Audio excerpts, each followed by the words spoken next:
given frequency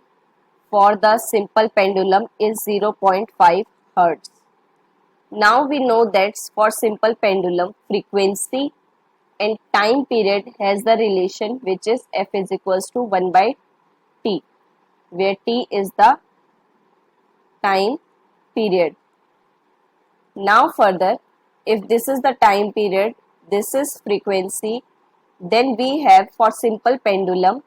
time period relation is 2 pi under root L by G, where L is the length and G is acceleration due to gravity.